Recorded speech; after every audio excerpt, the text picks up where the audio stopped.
গাজীপুর সদর উপজেলার মির্জাপুর মাস্টারবাড়ি এলাকার ঢাকা-ময়মনসিংহ মহাসড়কের ঢাকাগামী লেনের একাংশে প্রায় 2 কিলোমিটার জুড়ে যানজটের সৃষ্টি হয়েছে।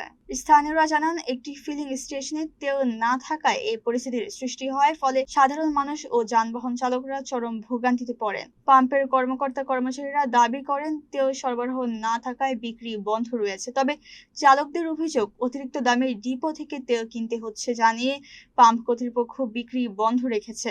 এছাড়া তেলের লাইনে দাঁড়াতে গিয়ে মহাসড়কে প্রতিদিন গাড়ি প্রতি 100 থেকে 200 টাকা চাঁদা দিতে হচ্ছে বলে অভিযোগ করেন চালক ও মালিকরা। তারা দ্রুত চাঁদাবাজি বন্ধে প্রশাসনের হস্তক্ষেপ কামনা করেছেন।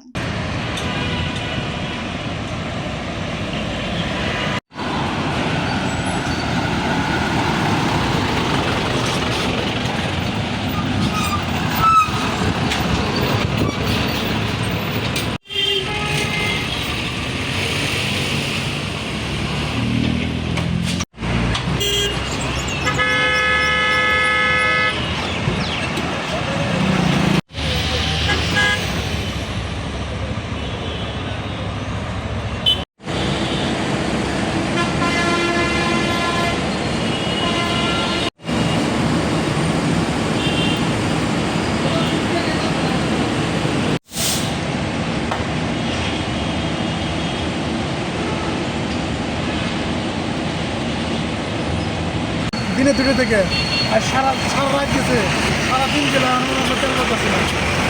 এই অবস্থা তুলে আমরা ভোগান্তি হয়। তাহলে সরকারে বলেছে যে তেল ঠিক মতো আছে, কিন্তু আমরা তেল পাচ্ছি না। ভাই আমরা কিছু টাকা দেন লাইনের খরচ তো আমি দেই না, এই লাইন খরচটা অনেকের কাছ থেকে নিচ্ছে। আর এখন পাম্পে তেল দিচ্ছে না, বলতেছে তেল নাই, গাড়ি আসলে তেল পাবে, এই অবস্থা চলতেছে। 2 গাড়ি তেল আসছে, কিন্তু আমাদেরকে তেল দিতেছে না, বলতেছে যে তেলের গাড়ি গেছে, ওই গাড়ি আসলে তারপর ওনারা তেল দিবে। কিন্তু অথচ তেল 2 গাড়ি সকালবেলা নিয়ে আসছে, আইসে এই জায়গায় রাইকে আবার ওই 2 গাড়ি গেছে। এখন ওই 2 গাড়ি আসা পর্যন্ত তেল দিবে না। ওদের কাছে পর্যাপ্ত পরিমাণ তেল আছে। আমরা তেলের পাম্পে গেলে পাম্পের ওরা বলে যে ডিপোর মধ্যে 50,000 20,000 করে টাকা লাগে। তখন পাম্পগুলার বলতেছে যে আমরা কেন 20,000 টাকা দিয়া তেল আনবো, আমরা তো লাভ পাই না, আমাদের তো লাভ দেয় না, আমরা তো বেশি তেল বিক্রির দামে বিক্রি করতে পারি না। সেই জন্য আমরা তেল কেন গিয়ে আনি না, কেন গিয়ে সিন্ডিকেট করে, এই জন্য আমরা তেল আনতে পারতেছি না।